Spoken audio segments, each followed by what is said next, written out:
well. Okay, we're talking about arranged marriages and love marriages, and which one works the best. The answer is, if you have an arranged marriage, you think that one works the best. And if you've only had a love marriage, you think that one works the best. And that's the way it seems to turn out as people wander around the world and ask people. Gupta and Singh, of course, they asked that question. And what they determined was, it's about the same. As long as you're in love, who cares? Whether it's an arranged marriage or a love marriage. Pattern held true for both men and women. Both men and women were perfectly happy with their marriages. The study was replicated with similar results. And as you can see, all over the place, it was replicated in different countries. Okay, so this is a picture of the author of your textbook, Heine. I can't remember his first name. His name's Heine. Stephen Heine? Anyway, that's what he looks like. So he decided that he was going to do the definitive study. So he interviewed one guy. He was trying to figure out why people were in arranged marriages were happy with those marriages. So he interviewed one of his colleagues. He was a Japanese colleague who had been married for 30 years, and he was in an arranged marriage. And obviously, if he was married for 30 years, they must work. And this is what the guy said. There's Heine again. When they were first married, they had no love for each other, zero. So they went from zero. It's like acceleration. They went from 0 to 60. It took a while, but at least they got up to 60 miles per hour. Now they have some love for each other. Some love is a lot more than no love whatsoever. So if you ask them how were they feeling about their partner, they will tell you, we're feeling a lot more positive about my marriage, because it went from 0 to 60 in 30 years or something. However, so what happens with the other people? And this is what his colleague said. Couples in love marriages typically start out with a lot of love for each other. So they're already at 120 miles per hour. And guess what? They're going to decelerate. So you lose love if you're in a relationship, in a love relationship. You start off with lots and lots of passion. And the statistics will tell you, old wives' tales will tell you that you'll have more sex with your wife the first year of marriage than you will for the rest of your marriage. Because you're horny for one another. You've got all this lust going on. Yeah. It's different. Every day you have to find a new seat. It's just really tragic. Years later, it is not surprising that many of them report having less love than they did during their steamy courtships, of course. Some love doesn't seem so great compared to a lot of love that they had for each other when they first started dating or when they were first married. A study in Israel comparing arranged and love marriages found similar results. Those in arranged marriages were found to be just as much in love with their partners as the couple in a love marriage. So Israel, India, Japan, we can go any place and we find exactly the same thing. So even if you're in an arranged marriage, which I know everybody's just grotesquely appalled that they may be in an arranged marriage, but the reality is you feel pretty good about your marriage later on. Okay, and that's the end of that, whatever that chapter is, chapter 11, I think. Yeah. The next chapter is really kind of fascinating. We're going to talk about morality. I get to talk about religion today. I'll try to control myself. I'll try to be nice. I don't know how well I'll do it. But as indigenous peoples of the Americas, you guys should be really pissed off with the church. No matter what that damn church is. What did I do? No matter what church that is.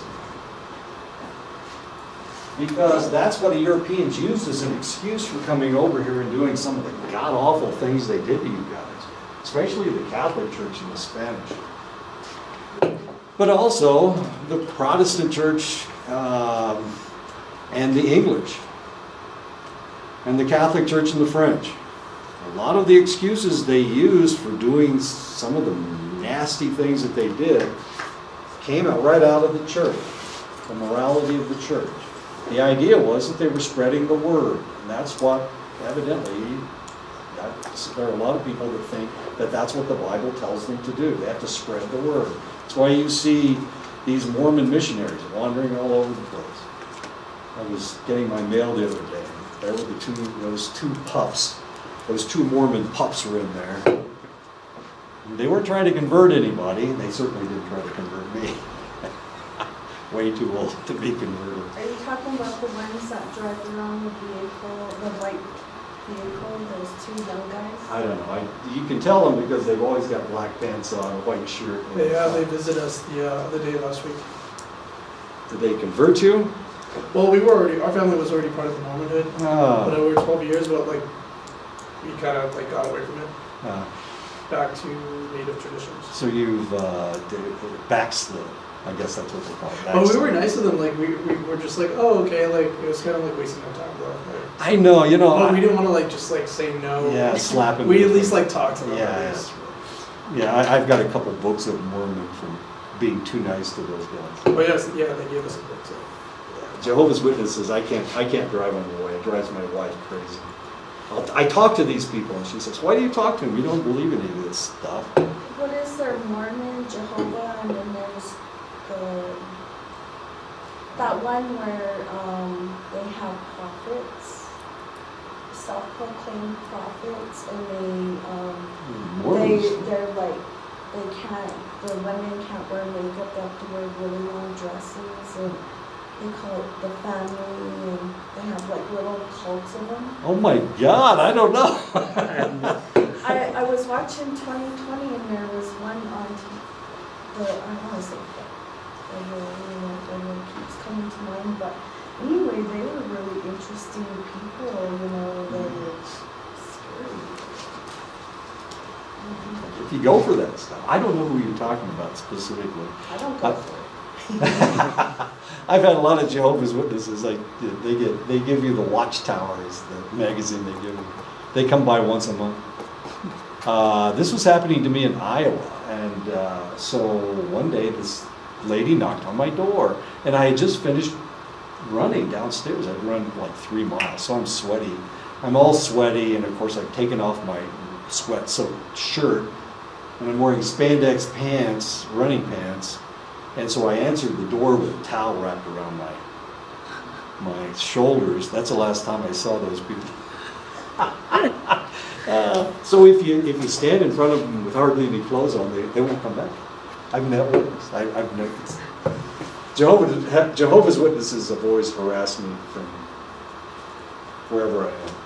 So this is kind of exciting. Ethnocentrism leads people to assume that their own culture's ways are better or more natural than all others. And that's one of the problems with the French, especially the Dutch. The Dutch are really bad about this. The Dutch think that they're the smartest people in the world. Everybody thinks they're the smartest people in the world. The French and the Germans used to fight over who is the smartest. As confusing as that is. So which is the better culture? Well, all the cultures are about the same. Multiculturalism. And I'm not just talking about European cultures, I'm talking about your culture. I'm talking about all cultures are about the same. There's good things and bad things about just about every culture. Ethnocentrism allowed Europeans to force their understanding of morality, religion, and justice on all indigenous peoples that they came across. We're not just talking about in the Americas. We're also talking about in Australia, wherever the hell these people wandered. They tried to convert everybody to their own way of thinking. Africa. They tried it with the Chinese, didn't work at all. At all. They tried it in India. I was surprised. I had a friend who was an Indian. He was from India. He was actually an Aryan, as strange as that may seem. He was an Aryan from India, and he was a Seventh-day Adventist. Seventh-day Adventist. They go to church on Saturday.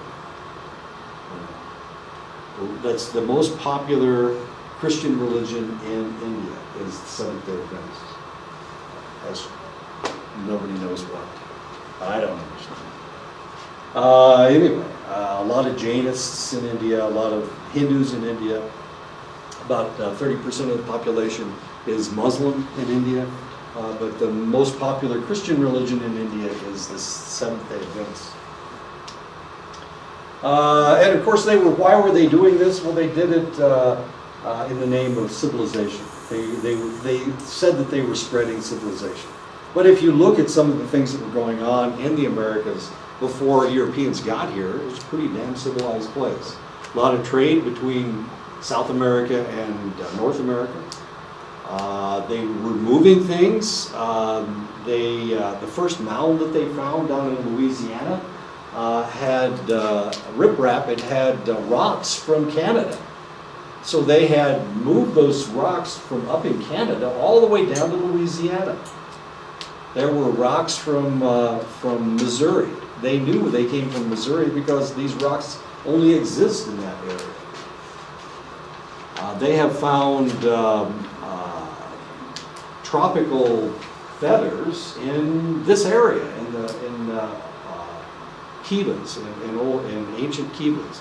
Among the Anasazi ruins, they found things that were from other areas. I mean, not just 100 miles away or 200 miles away, but thousands of miles away. So there was trade going on, lots of trade going on.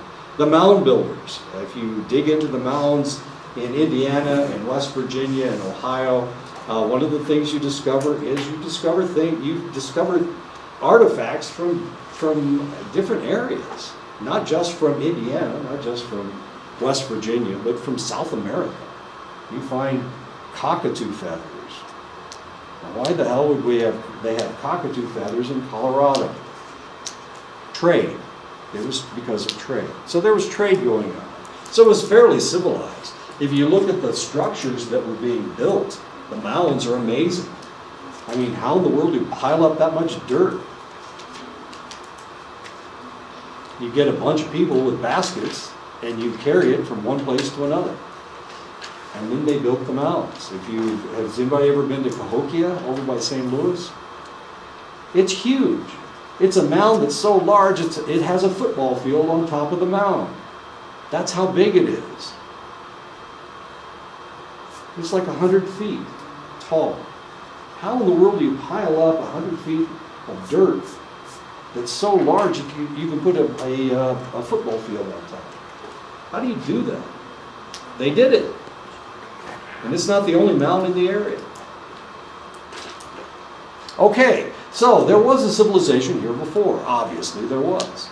If we look at the Incas developed a way to build buildings that wouldn't be destroyed in an earthquake. As soon as the Europeans came here, they tried to tear them down. And usually they were unsuccessful. They couldn't do it. So they left them. And then they built their own structures. And guess what happened? First time they had an earthquake, the European structures collapsed. Why? Because they had 90-degree walls. The Inca walls are angled. And because they're angled and they are structured like this, in a pyramid shape, they didn't fall down. And they were able to survive the earthquakes. And they survive to this day. So if you go down to Peru, where I was, and you wander around Cuzco, a lot of the structures, the Spanish had a really hard time tearing them down. They thought they were sinful people because of all of these things. Religion, their morality was different from theirs. Some really strange stuff. If you want to see some pornography, and we all do, no, just kidding. If you want to see some pornography, type into Google moche pots. Moche, M-O-C-H-E, moche. Their religion had to do with a connection between the past and the present. And so the way that you maintained a connection with the past was to have sex with the mummified remains. It's their culture, okay, Jeff? It's not my fault. Okay. So you need to look this stuff up. we're all adults here. We understand these things. Have you been to Machu Picchu? Yeah, I went to Machu Picchu. How long did it take for you to get to there from the mainland? Or from the nearest city? Yeah, it's up in the Andes. And of course, we started out in Lima, which is on sea level. And that's, Machu Picchu is actually only about 5,000 feet. Cusco is actually higher. Cusco is like at 7,000, well, it's about the same as it is here, 7,000, 8,000 feet. But we went up to Sacsayhuaman, which is an old citadel above Cusco. It was up about 10,000. That was interesting. How long did it take you to get there, though? We flew into Cusco. So, I don't know, it was about an hour flight. We were flying up the whole time. I'm flying up into the Oh, you didn't have to like walk a trail to get to there? No. No. And then we took a bus to Machu Picchu. How were the roads? We took a train from Cusco to Machu Picchu, and you don't go to Machu Picchu, it's up in the mountains. So then we got on the bus and we wandered up all the way up to Machu Picchu. It's another 1,000 feet. Were it like the roads like by the edges of the mountains? We weren't really on the roads. We traveled by train from Cusco to Machu Picchu, and that took about 2 hours. That was fascinating. I just loved it. Had a fantastic. I just always wanted to go there, so I was just I suggest that you do. It's one of the most amazing things I've ever seen. And I've seen the pyramids of Egypt, so it didn't really impress me very much. Mostly sand, okay? It's in the desert. Deserts don't really impress me very much. But Machu Picchu was really cool. It was really cool for us, too, because this was, 2003 I went to Peru. And there were 4 of us. Yeah, there were 4 of us that were physically able to climb the mountain. And so we did. We actually climbed the mountain. For Machu Picchu, of course, Huayna Picchu is the mountain you see behind Machu Picchu. And there's actually ruins up there. So we went up, we wandered up, and got up all the way up to the top. I've got some pictures of it, of course, they're in Iowa, but if I have you in class again, I'll try to remember to bring those pictures of Machu Picchu. It was a really cloudy day, so we couldn't really get very good pictures. It's really kind of fascinating. But we were way, way up on top of the mountain. And of course, it was with a group of academics, okay? So academics tend to be kind of wimpy. Can I say that? I'll turn it on. They're wusses, okay? But there were 4 of us who were able to walk all the way up to the top. We couldn't get any of the females to do it. It was 4 males. And then the cool thing was that there's a trail that nobody ever takes because it's a really tough trail. Then we took that trail down behind the mountain, and we went to the Temple of the Moon, which is just fascinating. And nobody ever sees this thing because nobody's robust enough to be able to climb the mountain and then climb down the mountain. Really fascinating stuff. We had a great time. Just a fantastic time. I would suggest everybody goes to Machu Picchu. It's expensive. Does the Temple of the Moon, is that where they sacrifice? Do they sacrifice? The Inca didn't sacrifice. The Mayans did, but I don't think the Incas did. They did? No, I think The Mayans were real big sacrifices. My mom said that we're part Mayan. Okay. Well, if you're Mexican. Is that what it is? Well, Maya, that's, if you go into the Yucatan, you've got indigenous populations all throughout Mexico. That's why they are as dark complexioned as they are. Europeans are fairly pale. If you go to Spain, they look like Frenchmen, they look like Englishmen. So they're considered Mexicans in the right?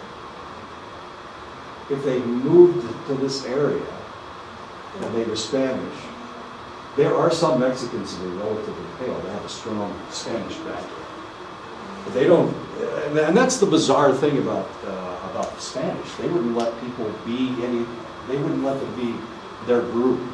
They wanted everybody to go, to be Catholic or to be Mexican or whatever. But they didn't let them be whatever, Mexican, Yaqui or whatever. They wouldn't let them talk about their tribe. And they of course, they destroyed their language, everybody's language, willy-nilly. Well, the Temple of the Moon, did they sacrifice anything? No. It was like a astronaut? No, this is down, I mean, the mountain's up here, and this is way down, kind of halfway down to the valley. Why do they call it the Temple of the Moon? Okay, I'll have to go over there. Okay, you have to go over and figure it out. Anyway, okay, so we got all these Europeans doing all this horrible shit to the indigenous population, no matter where they were. And one of the things they did, they made prostitutes out of the indigenous peoples because they weren't any of these things, especially religious. And they dressed differently, and they dress with fewer clothes. Therefore, that makes them, well, obviously, it makes them a prostitute. So if you go to Australia, the Englishmen tried to make the Australians prostitutes. They did the same thing in Hong Kong. They did the same thing with the Chinese. They did the same thing in India with the Indians. They did the same thing in North America with the indigenous peoples here. And if you go to a place that is, and don't tell Sarah I said this, and I've actually talked to her. One of the things that happens in the United States, and I told you guys this before, if we're talking about trafficked people in the United States, you're talking about everybody. If you're talking about trafficked people up in Canada, you're talking about indigenous peoples. You're talking about First Nations peoples. It's like over half of the people that are trafficked, the women that are trafficked in Canada are First Nations people. And we don't see that in the United States. But then again, we don't have the same English mindset that they have in Canada. You guys are so far south, you don't have to worry about But it. you're starting to see it. Are we? We're starting to see a lot of, like, the further you go and everything, you're starting to see a lot of indigenous Native women being trafficked, and males too. Trafficking doesn't discriminate, so. Oh, no, you're- certainly not. You're starting to see a lot more, Right. yeah. Probably in this area, I would imagine, we do see a lot of it. Since there's such a large population of indigenous peoples. But if you go to Chicago, you're certainly not going to find any Navajo up there. Oh, There it's is. going to be a lot of, yeah, but you're going to see a lot of African Americans, you're going to see a lot of Hispanics, because they have large populations of Hispanics. You're going to see a lot of rural girls white girls from Illinois and from Iowa. That's where you're going to see traffic up in that area. And because, of course, I mean, the indigenous people primarily live west of the Mississippi River. So east of the Mississippi River, you're not going to see it at all. The people being trafficked over there are poor girls out of Appalachia. That's just the way it works. But up in Canada, you see very few. You see a lot of indigenous people that are trafficked up there because it's the mindset that they have. That's horrible as that sounds. Okay. So what's going on? In the name of civilization. Okay. Okay, so morality. So we're talking about morality. In 1971, Lawrence Kohlberg developed his stages of moral development. And he had three. We're going to talk about other theories of moral development. But Kohlberg had three. Pre-conventional, level one was pre-conventional. And this is what you have when you're a child. And the second one is conventional level, and that's what you have when you're an adolescent. And theoretically, you move into post-conventional morality at level 3. But it doesn't always happen, actually. It all depends on how you grow up. Pre-conventional morality reasoning suggests that people interpret morality based on a calculation of how much better or worse off they would be for acting in a certain way. Morality at this level is about trying to behave in a way that provides the best overall return. So that's, as a child, this is the way you think. This is how your morality works. What can I get the most out of this? Conventional morality reasoning is about viewing actions as moral to the extent that they help maintain and facilitate social order. Remember, happens when you're an adolescent. Who is the most important person to you as an adolescent? Yourself. Hell no, not your mom. You don't even know you can't even remember your mom's name. Who's the most important person to you when you're an adolescent? Isn't it your group? It's your group, it's your friends, exactly. So it's the most important thing as far as you're concerned is maintaining social order, this strange order that you had in high school. So you want to look like your friends, you want to act like your friends, you want to talk like your friends. So your morality is based on social order, and it's extremely strong. As you graduate from high school and move out of that toxic environment that we call high school into college, everything changes because all of a sudden you're running into kids from different places. And because they're from different places, they have different moralities. So as you go off to college or to work, whatever, one of the things that happens is you lose this sense of necessity to make all your friends happy. You lose this. And so that is level 3. Then you wander into level 3. Level 3 has to do with being an individualist. Post-conventional morality reasoning is based on the consideration of abstract ethical principles of what is right and wrong, and moral decisions are reached based on the logical extensions of these principles. Good behavior is seen as that which is consistent with the set of universal ethical principles that emphasize justice and individual rights.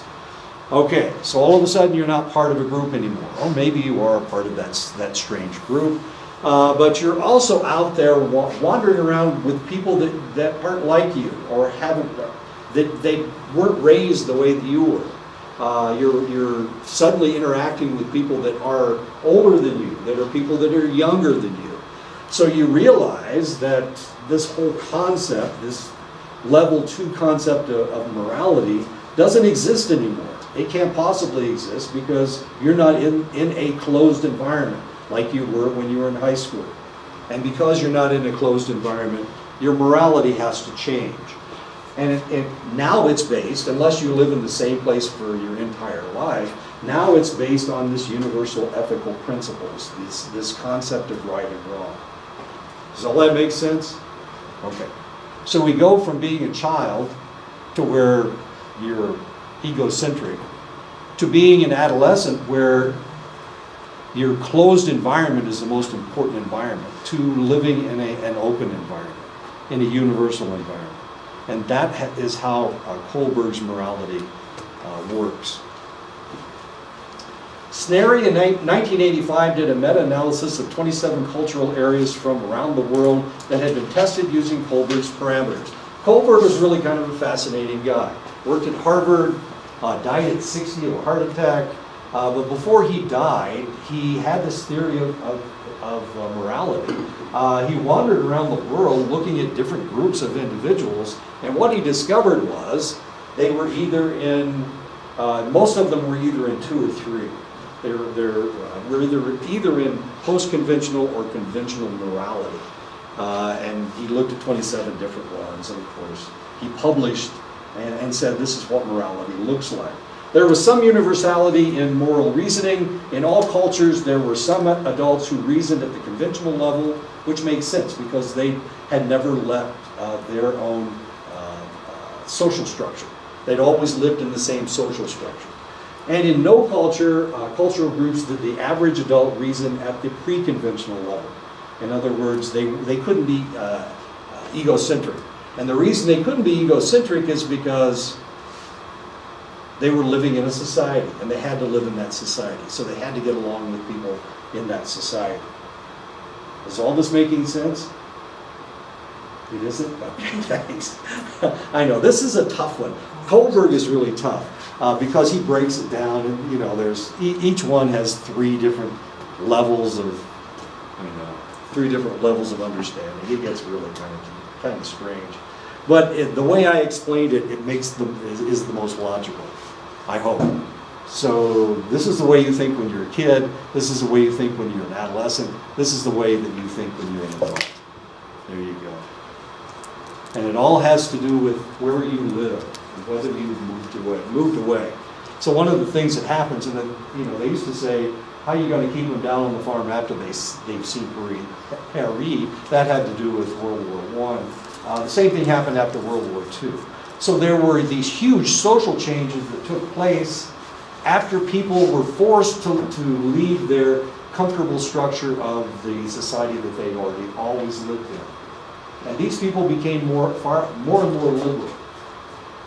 I mean, if you take somebody out of the small area that they've always lived in, if you take them out of that environment, now their morality is going to change because it has to change.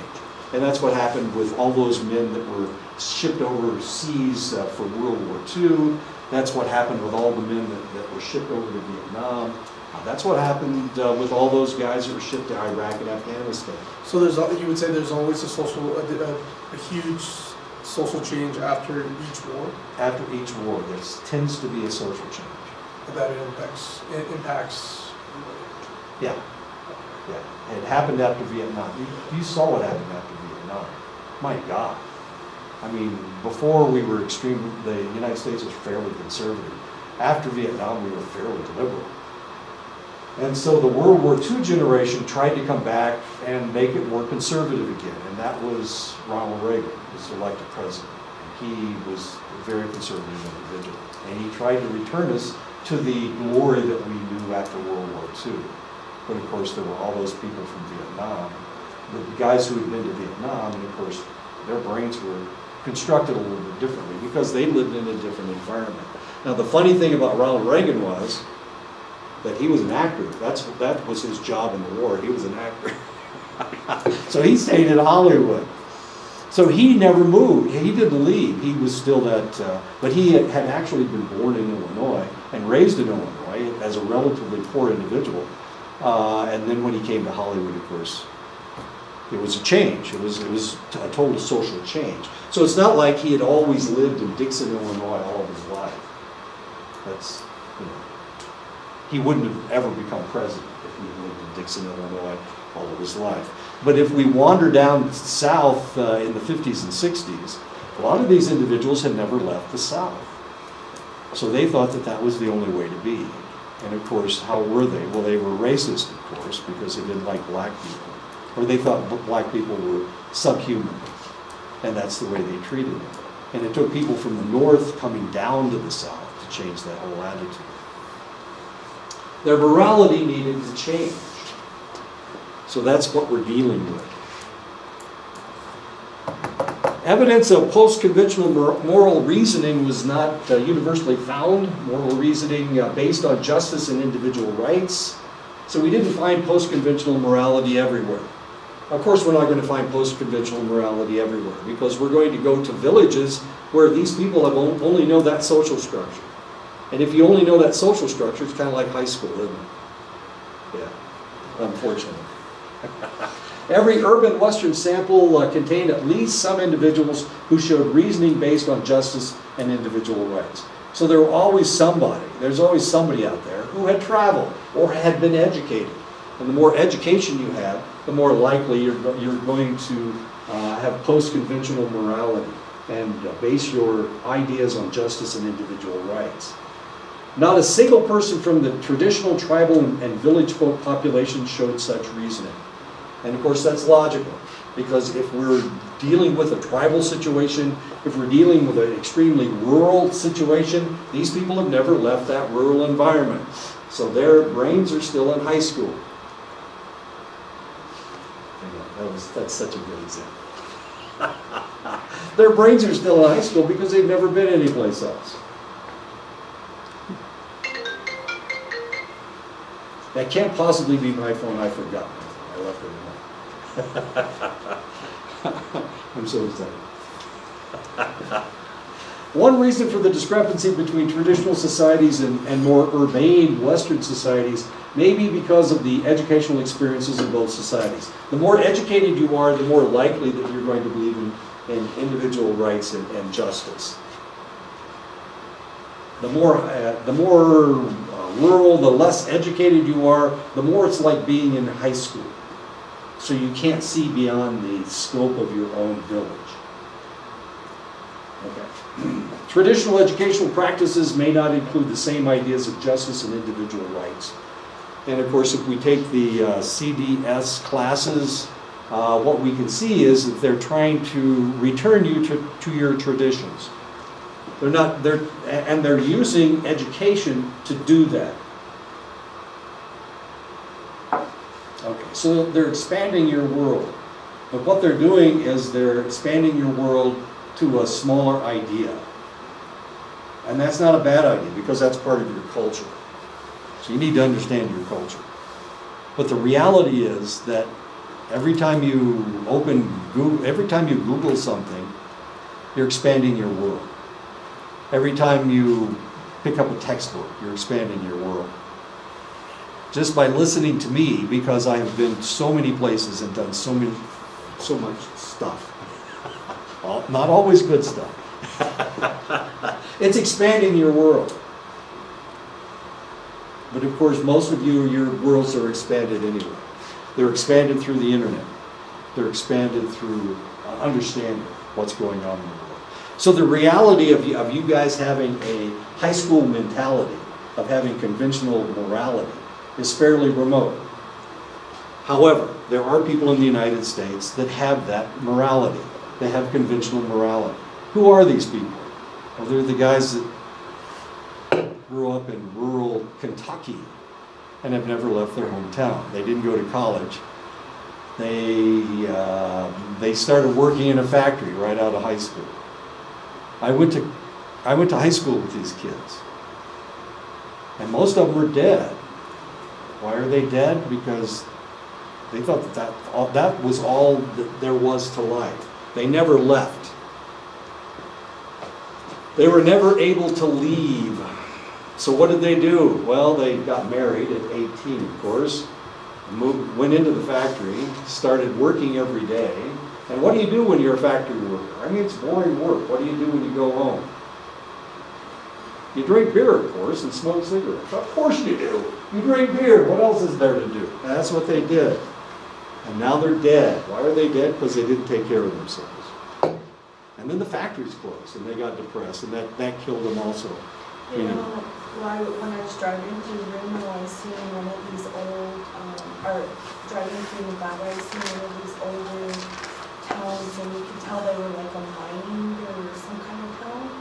But there was like a lot of boards on the stores, and so we stopped at a gas station, and we seen this lady, you know, she was like missing all her teeth, and she was I was going to ask you about her teeth. Yeah, she was like talking all crazy, and Yeah.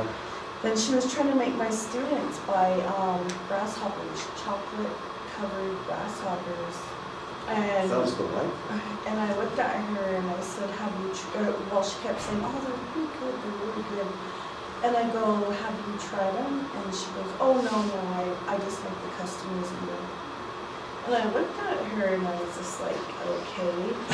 And so I was gonna go to the back to get some pizza, and she goes, "Oh, don't buy it. That lady doesn't know what she's doing."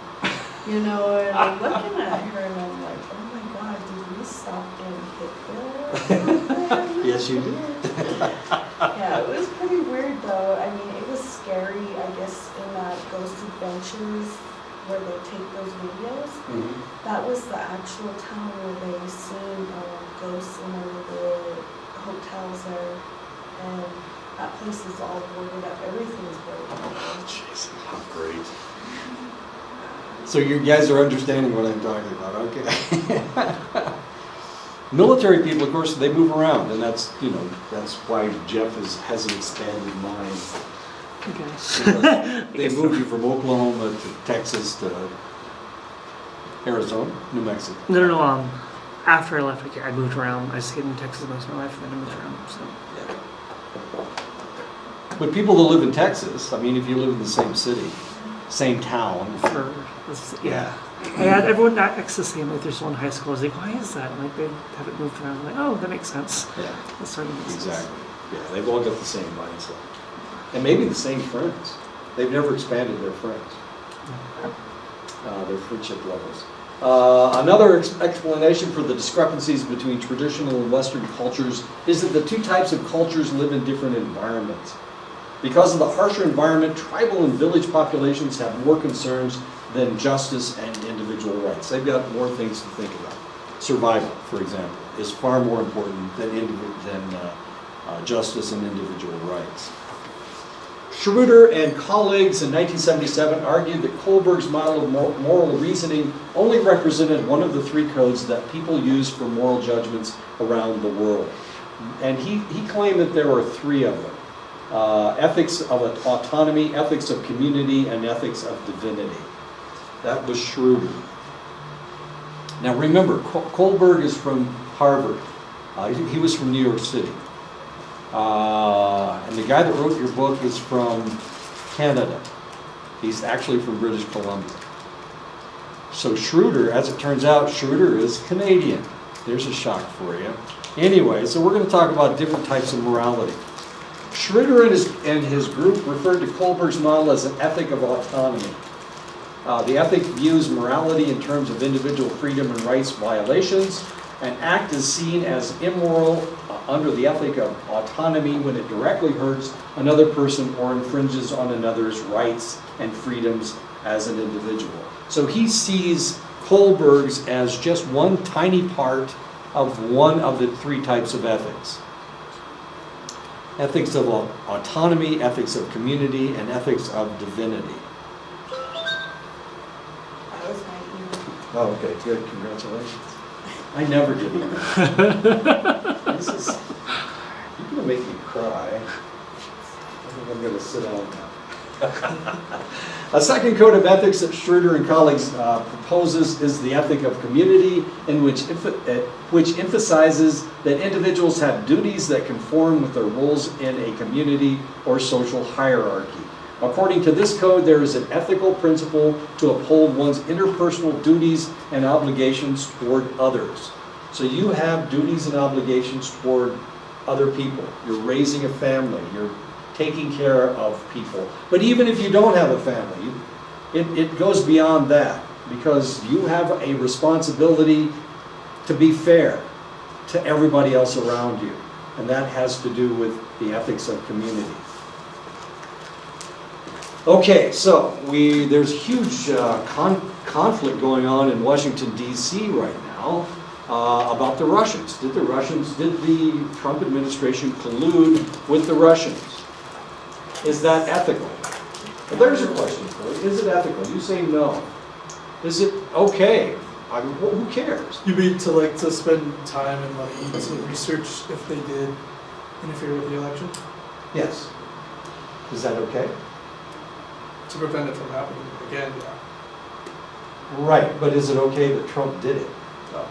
That he colluded? Nobody agrees. Come on. It's all a hoax. He said that. He said that several times. It's all a hoax. Well, this morning they said that his son Trump Jr. was on Wikipedia or something. No, WikiLeaks. WikiLeaks, and they were actually giving him steps of how things are going to play out, and he did respond to them. And then, so Trump actually tweeted and said, thumbs up to WikiLeaks or Right. something. Yeah, because WikiLeaks they had hacked into the Democratic headquarters. So they Sounds like he Watergate, can't- doesn't it? He can't deny it, and Well, he's published the emails that he sent back to them. So we know this is taking place. So the question is that fair? Is that not fair? I mean, there's a lot of things that are. that's kind of like being a traitor, you know what I mean? And Like, because they're a foreign power, that how has to can be we destroyed. trust him? Yeah, how can we trust him with our secrets? And he's the one that holds the power to the nuclear Oh, bomb. that's baby Trump. That's baby Donald. Baby Donald. He's So- a junior. So cheating is a question. Is cheating okay? I structure my tests. I structure my tests so you guys don't have to cheat. Thank you. You're welcome. Some people don't trust their students, so they force them to take the test in class. And there has to be a space in between everybody. But I figure, what the hell? I just want you to know this information. I don't care if I give you a good grade. What? So I don't care how you take the test. I like the way you post your test because it gives you time to actually, go over everything, and you're still learning as you're taking that test, and Yeah, and you're like refreshing your mind. Exactly. So, So what's the probability you'll remember this stuff? Well, maybe higher, better, because if you have to cram for a test that you take in the classroom, you're not going to remember any of the stuff you cram. But there's a greater probability that you'll remember the stuff you had to look up when you're taking my tests. It's not that complex. Well, sometimes it is, but usually it's not. So anyway, that doesn't bother me. It doesn't bother me, and I don't care if I give you all A's. I think that's a wonderful thing. If you were able to get that kind of information, not only that, but you also had to write those discussions. I know. Now the reality is, and I'm going to tell you guys this, and don't spread this to anybody else. I don't grade the content of your discussions. I talk about it, but I don't grade you on the content. I grade you on whether you thought. That's what I'm grading you for. So you could say one of the stupidest things in the world, and as long as you said it articulately, I would argue with you, but then I'd give you an optimum grade. Because my idea is, and I'm forcing you to think. And the more you think, the more you're expanding your mind, and that's critical thinking. So you don't just want like one or two sentences. If you, and actually that's what I grade on. I grade on how big it is. How much did you write? So if you can really bullshit really, really well. I'm telling everybody out there. Now you say it. Now I tell you. Now I tell you. Yeah, right, exactly. No, I think that's good. That's good. I mean, if you write 2 or 3 lines, I'm going to give you a 9, instead of a 10. If you write, 15 or 20 lines, I'm going to give you an 11. But it's mostly because of, and if you put a reference in there, showing that you looked something up. Yeah. I'm forgetting to do that, yeah. Yeah, see, the reference is important because not only are you thinking, but you're also trying to figure out what somebody else is thinking. And that's what scholarship is all about. As you wander off into graduate school, they're going to be more and more impressed by your ability to look something up or to wonder what other people are thinking. Okay. Yeah, I know, it gets kind of bizarre. So a lot of people don't, at an undergraduate level, they don't let you think, but I think thinking is the most important thing. You need to expand. You need to start thinking in terms of what are other people thinking and how can I change this? How can I change the world? Okay. Even though if we don't actually answer the question that you posted directly, because like I'll see some like other people who will just like go off something else. Going off is okay because that's still a thought process. Not something that doesn't have anything at all to do with what I'm talking about. Of course, I wouldn't give you well, yes, I would. I give you, it's mostly on volume. Volume and whether you look something up. So the concept is to get us to And so I get this thing. engage in critical thinking. Right, critical thinking, and actually that's one of the aspects. And I've done this before online. I was able to tell you exactly what I was giving you points for, but on Blackboard I can't. Okay. Yeah. All right. Anyway, okay, I've told all my secrets now. Rats. So what are we doing? This is community, okay. Actions are seen as wrong when individuals fail to perform their duties. So the idea is that you need to perform your duties. So the question is, and of course, Trump is betting that nobody cares. Nobody cares if he cheated. Nobody cares at all. They're not going to go back. We're not going to all of a sudden make Hillary Clinton the president. It just isn't going to happen. So he's betting that if he could draw this thing out long enough, by the end of the process, everybody's going to be so fatigued in thinking about this. They've thought about this for months now, and maybe for years in the future. Everybody's going to go, remember, he's the guy that could shoot somebody on Fifth Avenue and nobody would care. That's what he said. That is his philosophy. Because he's wealthy, he can do anything that he wants. And this is really kind of fascinating, because this has to do with community, this ethics of community. Is that the same thing as like when they, when a company goes under, they can just string it out for a long time if they want to get back money? Is that kind of the thing? So is that yes? That's the way I look at it. Exactly. And he's played that game a lot. Because he's a businessman. He's lost billions of dollars. But he still has billions of dollars. That doesn't make a lot of sense, does it? A third code that Schwader and colleagues suggested was an ethic of divinity, which is concerned with the sanctity and the perceived natural order of things. Why does almost every civilization have a divinity? Why do they have anything that has to do with holiness? Your traditions do, the Blackfeet certainly do, the Anasazi did. If we can go back, the ancient Greeks had gods, the Egyptians had gods. My goodness gracious, everybody seems to have gods. What was your question? Well, I've maybe lost my it's question, because too.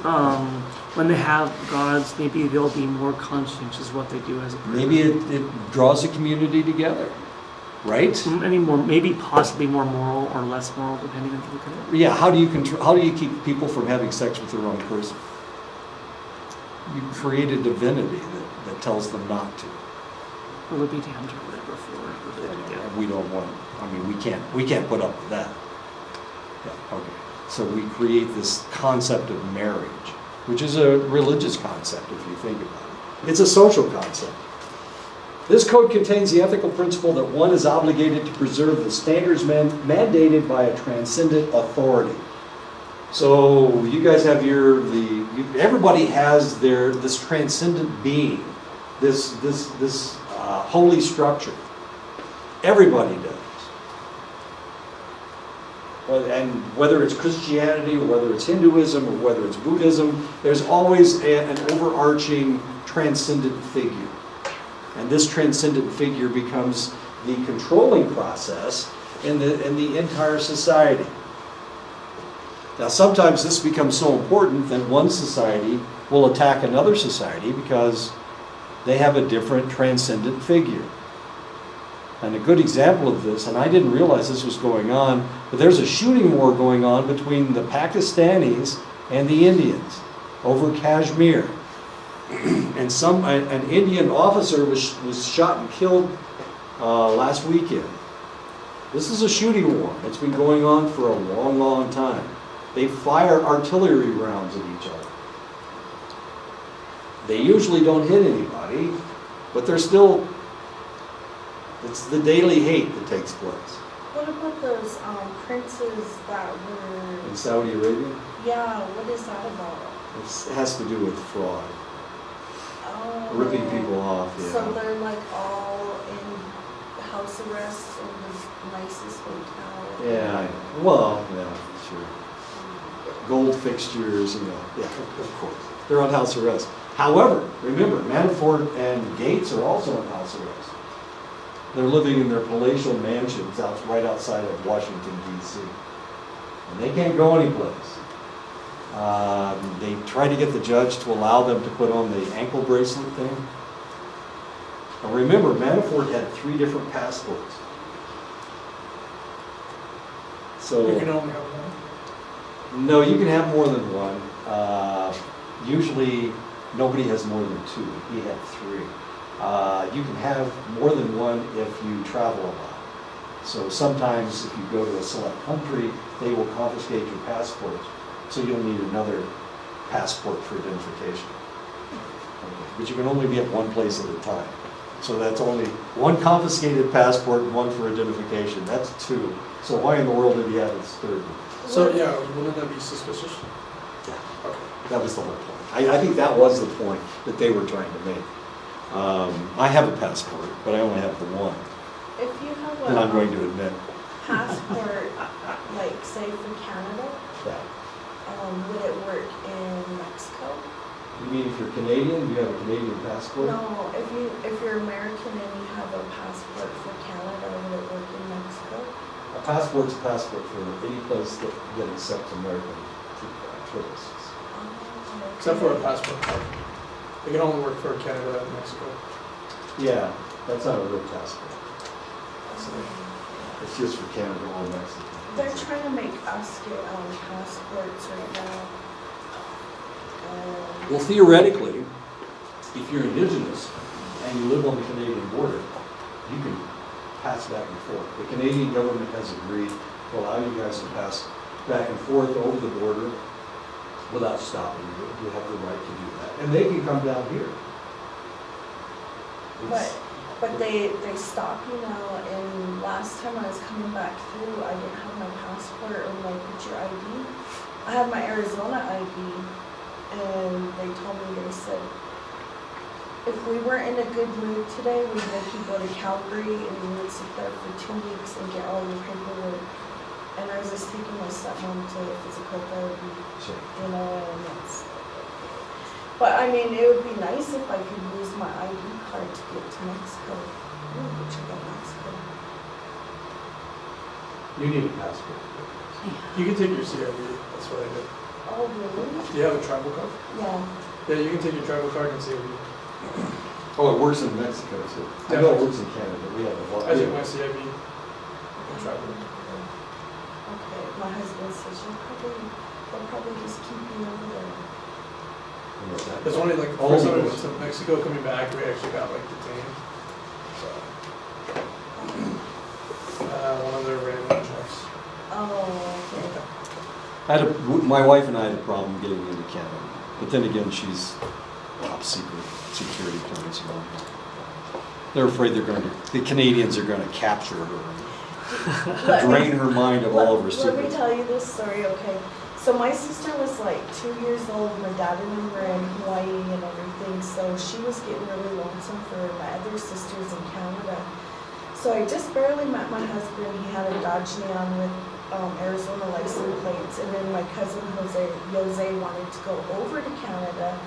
His ID was Canada, my husband was Arizona, but my cousin had a friend from Chicago, so his ID was from Chicago, with my little sister right here.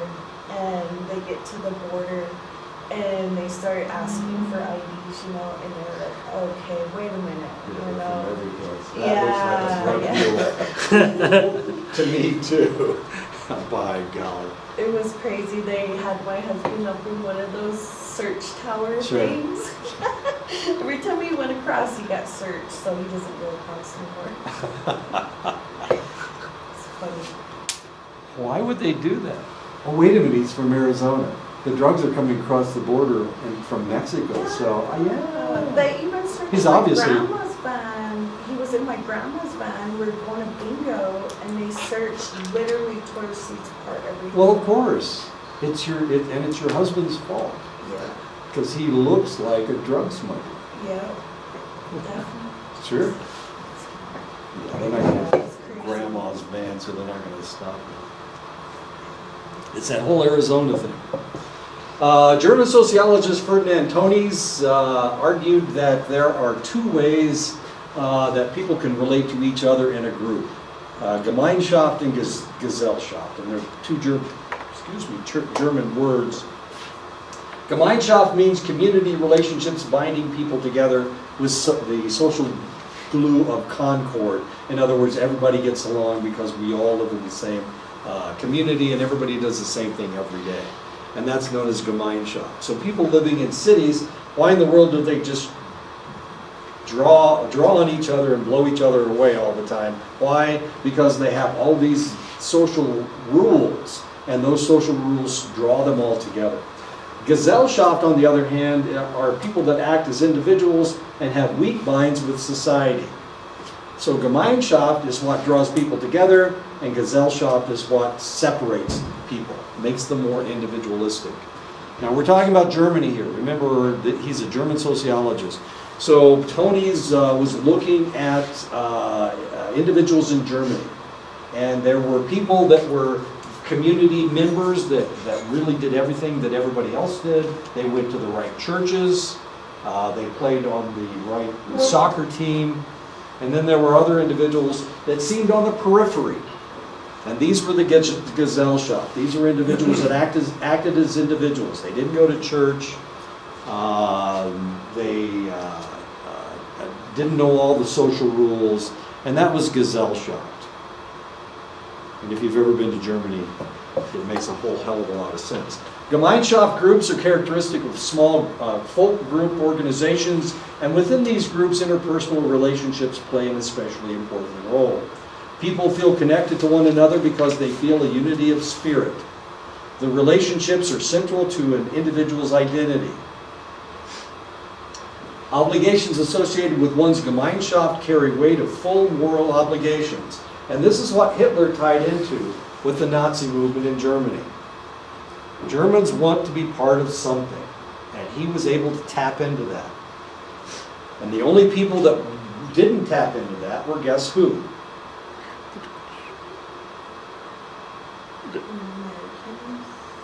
No, these are people in Germany in between World War I and World War II. The German people themselves, they want to be part of something. That's why there were so many Nazis in Germany. And even when I was there in the 1970s, they were still alive. These bastards. Germans. Nazis. Anyway, but so what was the only group that didn't want to be part of the community? Jewish. Sorry? Gesellschaft? Gesellschaft? Yeah, they were Gesellschaft, but who were they? They were a specific group. Turns out that they had a large Jewish population in Germany.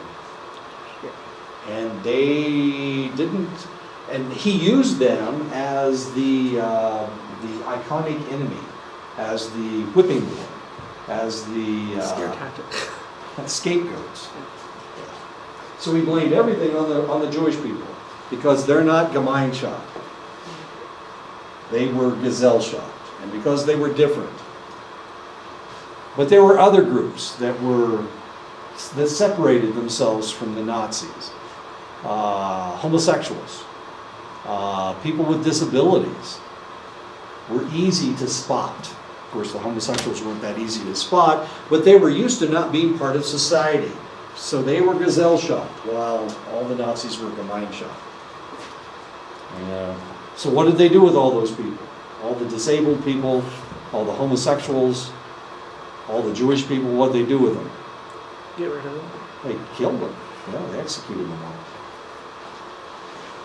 all. Before World War II, Germany had a really interesting problem. They had all these strange genetic groupings. One of them, they had a group of dwarves. It was fairly common for somebody to be born in Germany who turned out to be a dwarf.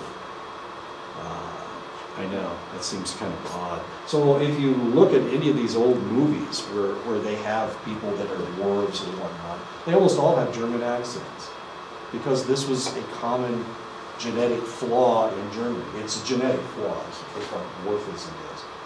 But it wasn't in the States, because I remember back then to see a dwarf, it was like really kind of something scary, you know, you never really seen disabilities. Right. In Germany, it was relatively common. Yeah. So what happened to all those people? Well, in the United States, of course, if you had this genetic flaw, then you didn't immigrate to the United. You didn't immigrate at all. You didn't leave Germany. So that's why there are so few in the United States. But what happened to them in Germany? Well, they killed them all, and they got rid of that whole genetic line. So it's very uncommon to see them anymore. But before World War II, it was very common in Germany to see dwarves. And as a matter of fact, there were whole stories written about people that were dwarves. Remember, Rumpelstiltskin was a dwarf. What else? Snow White and the Seven Dwarfs. You know, so and these were miners. Well, what do you do with them? Well, you hide them away and you give them something to do. Send them down into the mines. The holes aren't very big, so you just send them down into the mines to dig. I was thinking the leprechaun, but that makes no sense. Never mind. It's really kind of bizarre, but they're gone. They're gone. This whole genetic structure is gone. Not completely, of course. It still does exist in select individuals, but not nearly to the extent as with the So if I say this, tell me if I'm being racist when I say this, okay? So it's gone in Germany, but it's over here in the United States, like really profoundly a lot. And does that mean that there's a lot of German blood that mixed with that? German blood is the most common blood in the United States. Okay. There are more Germans than there are English. There's a lot of dwarfism. I mean, they even have their own TV shows. Well, I mean, it does exist. I mean, if you watch it on television, you think there's a lot more of it than there actually is. I worked in medicine for 30 years, as I told you before. I only saw one individual that was a dwarf.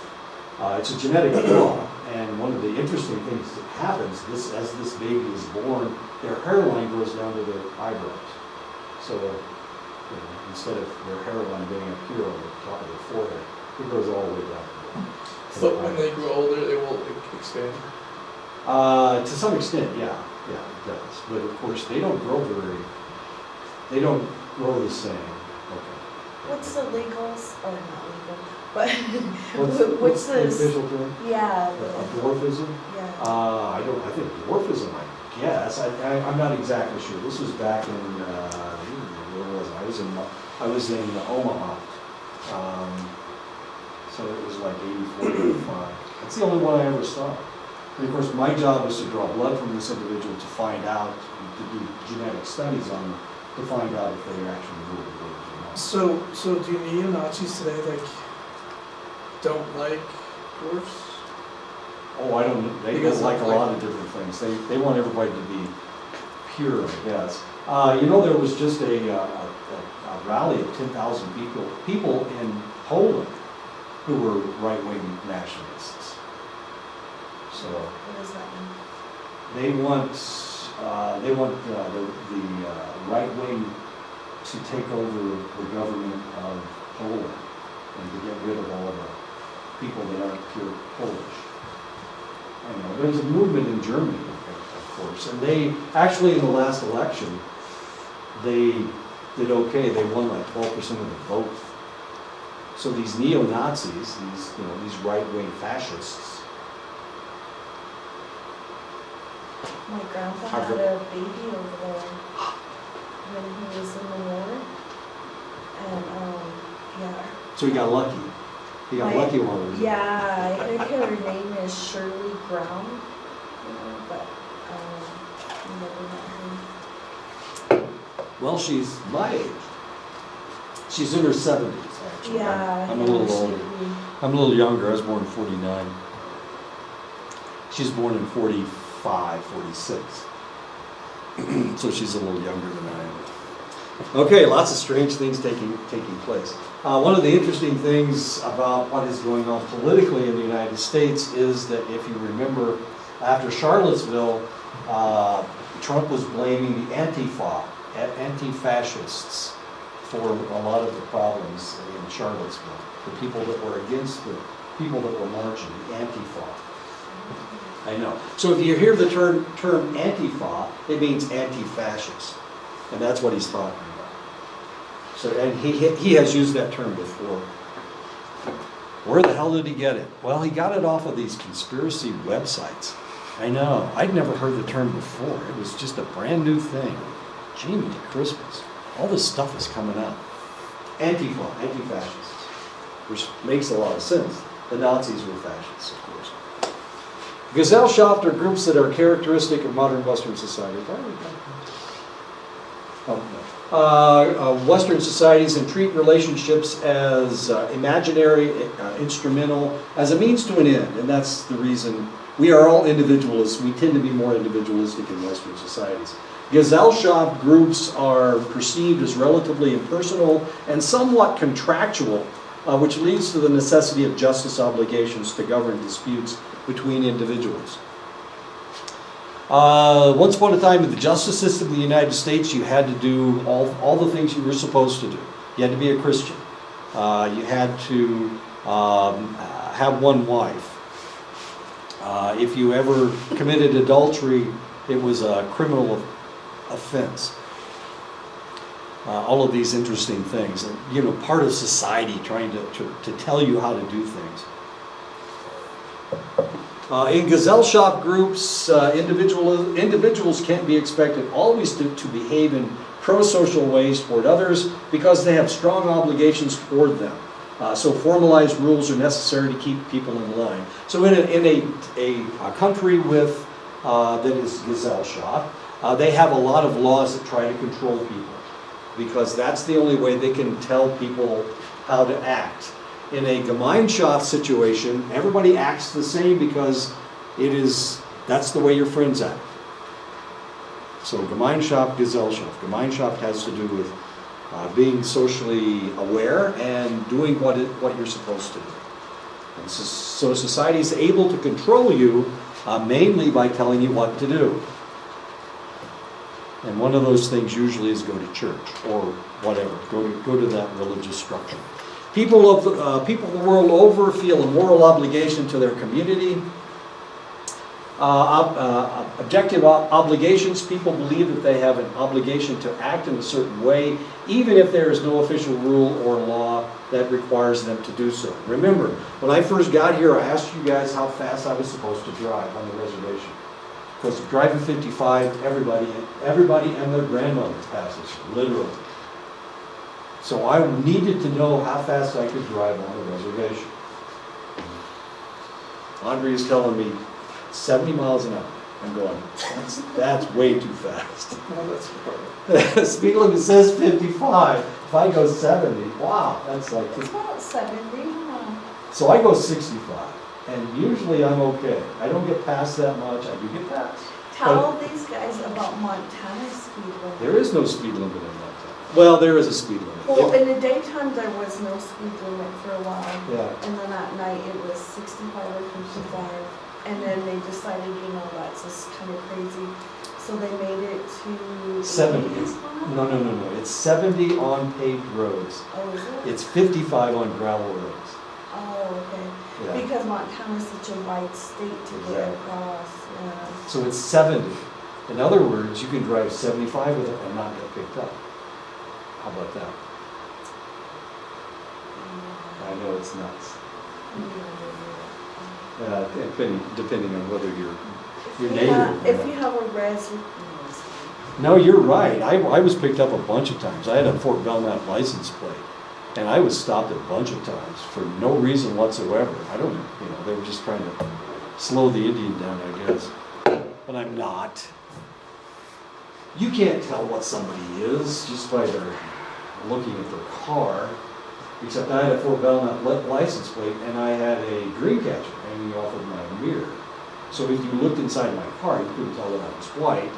But maybe I would have made it because in Arizona, though, well, in Montana, you could tell a Arizona Indian car, not because it looks like a res car, but because the tint, just how dark the tint is.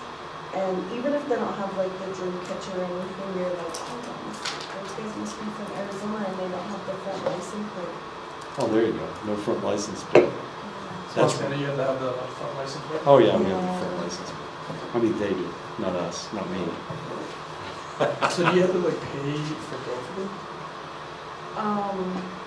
You have to pay taxes yearly. Yeah. So There is no. yeah, Day like when you tax. register your vehicle. Oh no, there's. When you I'm sorry. register your vehicle, it was like 500. It Yeah. is a See, there's no lot sales to tax up register. here. So they have to get to make it somehow. they have to get it back somehow. I think it's like $25 a plate fee. Yeah. Yeah, it's very expensive up there. Legitimately regulated, people should be prevented from engaging in a moral violation, or they should be punished if they act in such a way and that's legitimately regulated. Okay. Next time we'll talk about the ethic of divinity. As much fun as all of this is, actually I'm having a great time. It's philosophy. I just love philosophy.